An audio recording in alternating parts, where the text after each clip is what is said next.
So, ladies and gentlemen, dear colleagues, good morning to all of you, dear friends of Eurocities, I dare say. First of all, to the mayor of the most beautiful city of the world, Ljubljana.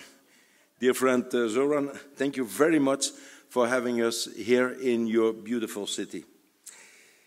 Thank you for hosting this year's Eurocity annual conference. The theme of the conference, dear friends, circular economy, is very well chosen. Indeed, as stated on our Eurocities website, in the future, the shift from linear to circular economy will have a significant impact, not only on production, but also on the whole social order and the change in our mentality. If we learn to consume less, to reuse things and continue to follow the sharing economy principles, we and our environment will come out as winners, all of us.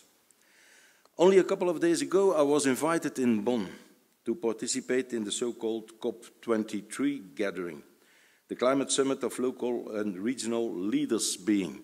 And so I was invited not only as the mayor of the city of Ghent and as president of Eurocities, but also as a member of the EU Covenant of Mayors and even the Global Covenant of Mayors. My message was clear. Across both sides of the Atlantic, cities are more advanced and have more ambition than their governments, which is something that unites us. Facing climate and energy challenges take leadership, creativity, and a long-term vision.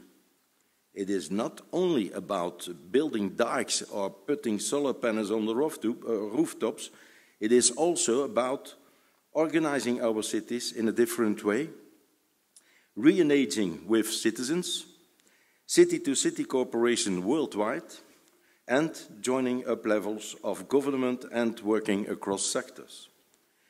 To be able to deliver effective results and help achieve the United Nations Sustainable Development Goals.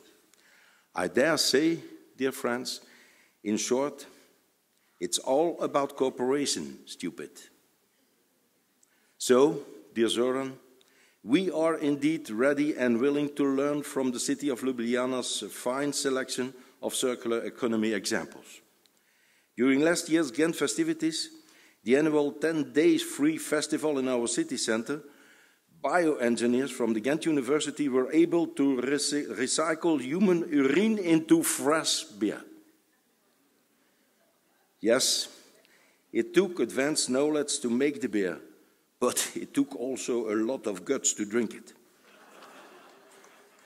Nevertheless, ladies and gentlemen, that too was a fine example of how specific research could lead to circular economy entrepreneurship.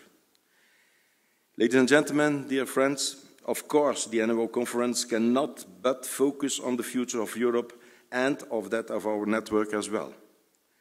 After a year of presidency, I can say it has been my ambition, and it still is my ambition, to counter all Euro-acceptics in all positive way, to take the wind out of their sails and help restore citizens' faith in European institutes, in cities, by cities. By weighing on European decision-making, the Pact from Amsterdam, adopted last year, was a historical first step, and by showing people what Europe does and can do for them. My city, for example, has been granted 4.3 million euros of subsidies for the setup of a traffic management system, for which we are most thankful. In our City for Europe, Europe for Citizens campaign in the month of May next year, we need to show that the future of Europe will be made in its cities. You see, moderator? The sentence is there.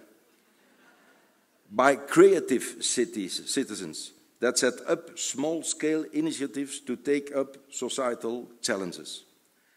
On the other hand, we need to show the public how Europe enables us to improve city life, like, for instance, a traffic management system that makes city centres more safe and more livable. I said it also in Bonn. Cities are made for people, not for cars. That will be our message.